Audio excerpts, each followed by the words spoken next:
오늘은 진도가 하루새 많이 나갔죠. 채무 불이행의 마지막 편, 과실상계와 손백 예정을 두 파트로 나눠서 하겠습니다.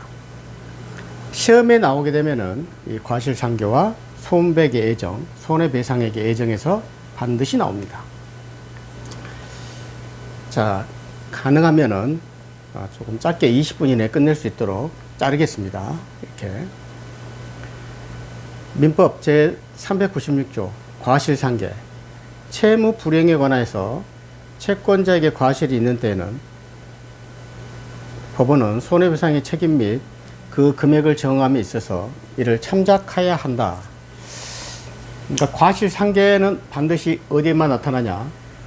손해배상할 때 그 책임이란 얘기예요. 그러니까 저는 이럴 때 과실상계를 생각할 때는 항상 교통사고를 생각합니다. 예를 들면 빵대 100 그러잖아요. 신호등에서 뒷차가 추돌했어. 그럼 과실상계가 있을 수가 없죠. 근데 70대 30% 이런 게 과실상계예요. 너도 30% 잘못이 있고 나도 70% 잘못이 있으니까 70%만 부담하자, 30%만 부담하자. 손해배상액을 산정할 때. 그래서 서로 상계, 서로 상자 계산, 서로 계산해서 없애버리자. 과실이 서로 있으니까. 이게 과실상계입니다. 반드시 알아야 될 것, 과실상계만 나오면 가장 중요한 거, 손해배상 책임에만 인정된다는 거. 그래서 이 과실상계는 불법행위에도 그러고 채무불이행에도, 미리서 이야기하면은 손배 책임에는 딱 민법에는 두 가지밖에 없습니다. 불법행위, 채무불이행.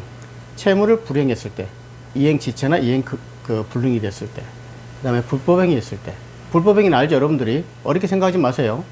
내가 차에 받쳤어, 내가 맞았어, 이럴 때 불법행위라고 해요. 그래서 그러니까 과실상계는 손배 책임에 인정된다. 첫 번째. 두 번째, 채무 불이행이나 불법행위 둘 다 인정된다.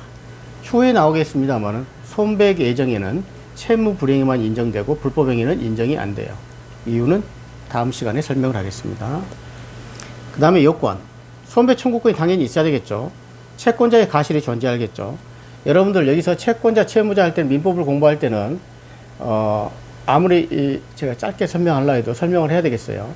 일반적으로 여러분들이 돈을 빌려준 사람을 채권자, 돈을 받는 사람을 채무자로만 알고 있는데 앞으로 민법을 공부할 때는 꼭 그런 의미는 아니다는 것만 기본적으로 깔고 가야 되겠어요. 이런 거를 리걸 마인드라고 그래요. 예를 들면은 아까 불법행위 예를 들을게요. 뭐 차 얘기도 되고 여러 가지 얘기 됩니다. 돈을 꼬간 사람이 채무자잖아요. 이건 여러분들 너무 잘 알고 있어요. 자, 누가 저를 때렸어요. 근데 내가 맞았어요. 그럼 제가 채권자. 때린 사람이 채무자란 얘기예요. 이해 가셨죠? 피해자가 채권자, 가해자가 채무자. 이렇게 채권 채무 관계는 그런 의미로 쓰여진다는 거 알아야 되고, 그 다음에 민법에서 나오는 실제로 법무사 시험에 나와 있는 거는 이때 채권자 과실, 그러니까 채무 불이행에 있어서 손해배상 책임이니까 채무자가 기본적으로 손해배상 책임을 지는데, 여기서도 채권자한테, 상대방한테 과실이 있게 되면은 그거를 상계한다는 얘기입니다. 그래서 이 과실 이론에서 나오는데, 이거를 설명하면 또 시간이 너무 길어지고, 그러니까 친족관계에 대한, 친족관계도 했을 때도 같은 뭉뚱그려서 그 사람의 채권자의 과실로 보겠다. 아마 어려울 거예요, 이 말의 의미가. 그러니까 그래도 쉽게 얘기하면은 깊게 좀 하잖아요. 민법처럼 어려운 게 없어요. 근데 일반적으로 쉽게 하잖아요. 그럼 너무 쉽게 생각이 돼. 그러니까 너무 다 하는 것처럼 생각이 돼. 그래서 공부할 때는 굉장히 겸손해야 된다 이 생각을 하게 됩니다. 자, 효과 나옵니다. 과실상계에 대해서 이야기합니다. 효과. 만약에 과실이 인정됐다. 채권자 과실입니다. 상대방. 그럴 때는 법원은 반드시 참작해야 됩니다. 직권조사하는 거예요. 이걸 가지고 뭐 둘이 합의해서 이런 거 없습니다. 간단하죠. 교통사고 났는데 그거를 확정을 할 때는 3대7 이렇게 확정을 하는 건 하는 거죠. 그 다음에 그 적용 범위. 예를 들면 이게 시험에는 어마어마하게 중요한데, 자 봅시다. 그러니까 과실상계란 말만 나오면 무슨 책임이다? 손배 책임이다. 이게 머릿속에 딱 들어와야 되는 거예요. 그러니까 일반 계약상의 책임은 아니다. 손해배상, 계약을 했는데 이행이 지체돼 가지고 이행이 불능돼 가지고 손해배상 책임이 나왔을 때, 누구한테 맞았을 때, 이렇게 손해배상 책임이 나왔을 때 해당되는 게 과실상계. 그러니까 본래 급부 이행 청구할 때는 과실상계 아니죠. 어떤 계약상의 책임, 매매 계약을 했는데 소유권 이전 등기를 해달라. 이거는 안 되죠. 그 다음에 이전 등기를 안 해줬어. 어느 기한까지, 잔금일까지. 그 이후에 손해배상 책임이 나올 거 아니에요. 이럴 때 해당되는 거다. 그래서 어렵게 말하면 본래 이행급부에는 과실상계가 적용된다, 안 된다? 안 된다. 이게 시험에 나온단 말이에요. 그 다음에 표현대리, 어려운 얘기인데, 표현대리가 성립하는 경우에는 과실상계가 적용이 안 됩니다. 왜 그런 거 아니? 이러니까 시간이 걸리는데, 표현대리 어려워요, 여러분들이. 얼핏 안 떨어워요. 근데 저는 쉬워요. 왜? 20년간의 이 부동산 경험이 있기 때문에 쉬운 거예요. 민법은 우리 생활이라니까요. 그냥 기본으로 깔고, 그 다음에 저는 조금 깊숙이, 판례 깊숙이만 들어가면 된다는 얘기예요. 자, 그러니까 제가 여기서 시험에 나오는 거를 다 할 수는 없어요. 그러면 한 페이지도 못 나갑니다. 저는 그렇게 공부를 하지만, 자, 표현대리 때는 어쨌든 과실상계 성립이 안 된다는 거는 기본 개념으로 이야기해야 돼요. 표현대리라는 거는 원래는 무권대리예요. 권한이 없는 자가 행하는 대리인데 권한이 있는 것처럼 외형으로 보였다 이 말이에요.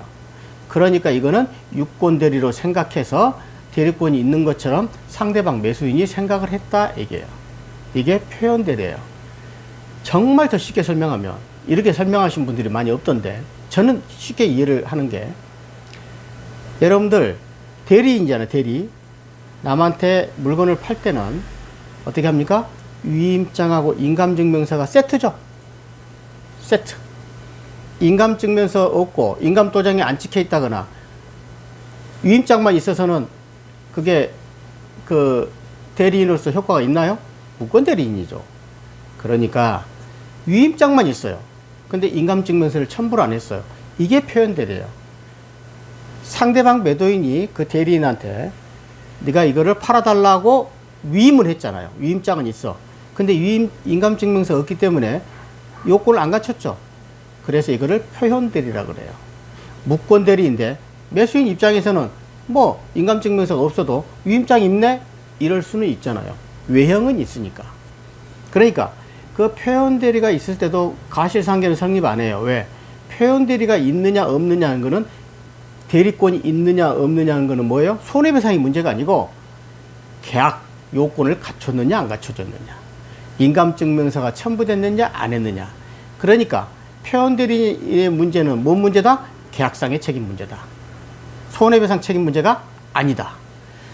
이거를 모르니까 자꾸 나와요. 시험에 엄청 중요한 거. 표현대리는 과실상계가 되느냐 안 되느냐. 당연히 안 되죠. 왜? 표현대리는 아까 말씀대로 무권대리가 유권대리화 된 거예요. 그러니까 누가 책임을 져? 본인이 책임을 져요. 전적인 책임을 지는 거야. 무슨 책임을? 계약상의 책임. 이 정도.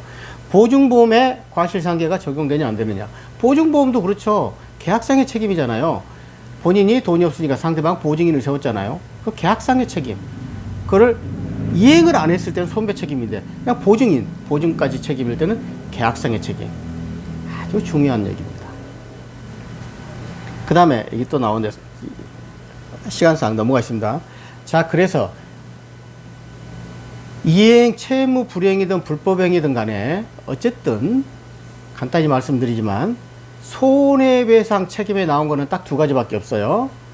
과실상계하고 손해배상액의 애정. 이따 설명을 따로 하겠습니다. 그래서 손배 책임에 해당된다. 이게 가장 중요한 그 개념이에요.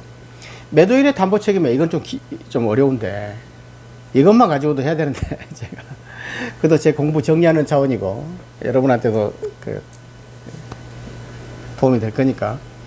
매도인의 담보 책임은 뭐예요? 매도인이 그 하자나 권리에 대해서, 물건의 하자나 그 권리에 대해서는 담보 책임을 지라는 얘기예요. 매도인의 담보 책임. 누수가 있다. 그럼 깨끗한 상태로 주라는 얘기입니다. 그런데 그 누수는 매도인의 그 책임이 아니잖아요, 원래는. 왜? 자기가 구멍 낸 게 아니잖아요. 비가 새는 거. 그걸 이거를 무과실 책임이라고 그래요. 매도인의 담보 책임은 무슨 책임이다? 무과실 책임. 아까 했지만 채권자의 과실이 있어야 되잖아요. 과실상계잖아요, 말 그대로. 과실이 있어야 되는데 무과실 책임이니까 매도인의 담보 책임에는 과실상계 적용이 된다, 안 된다? 안 된다.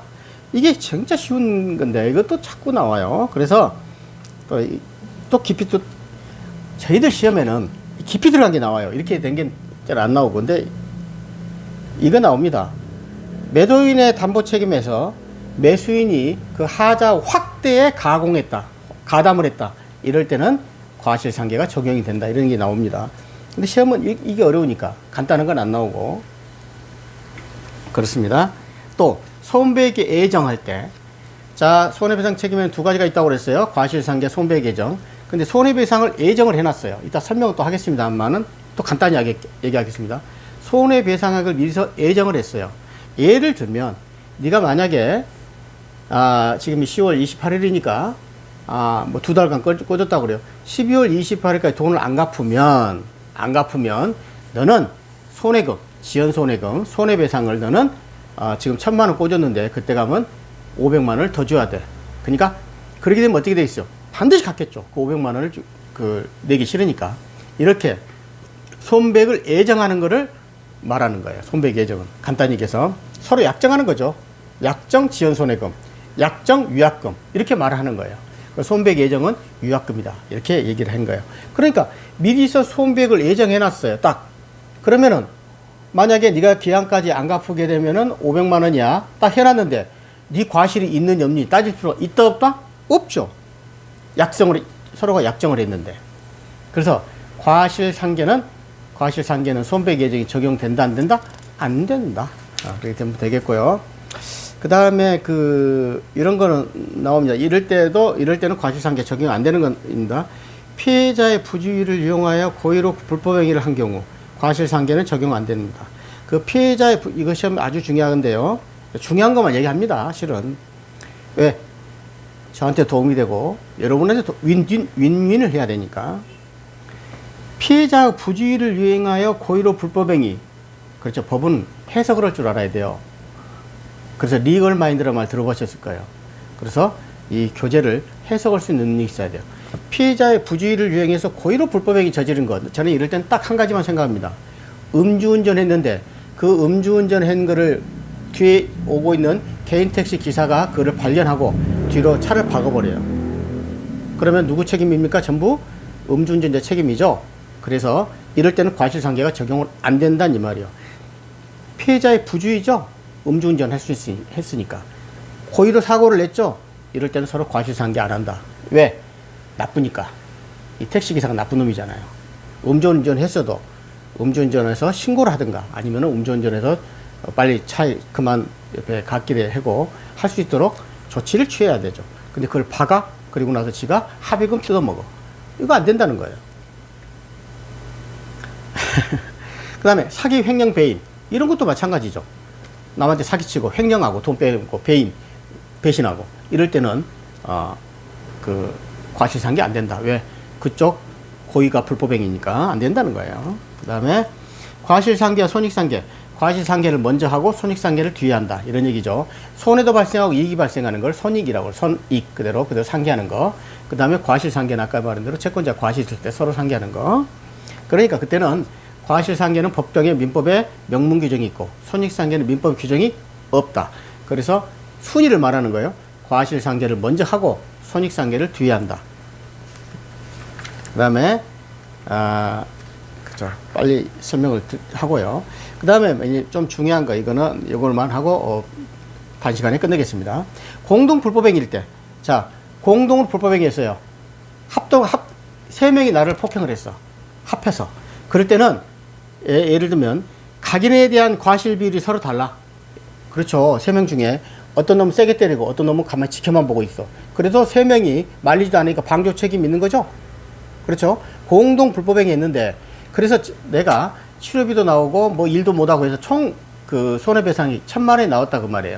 그러면 1,000만 원이 나온 거를 총체적으로 부담하게 만들지.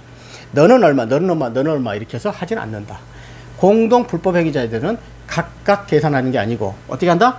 전체적으로 액으로만 평가를 한다. 이것도 아주 중요한 얘기고요. 일부 청구했어요. 그 과실상계할 때 예를 들면 손해액이 1,000만 원인데 700만 원만 청구하고 300만 원 놔뒀다 이랬을 때는 간단히 말해서 일부 청구하는 것도 일단 1,000만 원 전체에 대해서 일부 청구하고 또 나중에 청구할 거 아니에요. 700만 원 청구하고 나중에 청구할 걸로 보고 1,000만 원 청구한 걸로 과실 비율에 대해서 감액을 한다. 그러니까 1,000만 원을 기준점으로 삼는다. 피해액을 전체를 이렇게 해서 간단히 끝내겠습니다. 자, 이 과실상계 문제는 거의 매년 나온다고 봐야 될 것입니다. 그러나 큰 줄기만 알면은 간단히 해결되는 문제라고 생각이 됩니다. 감사합니다.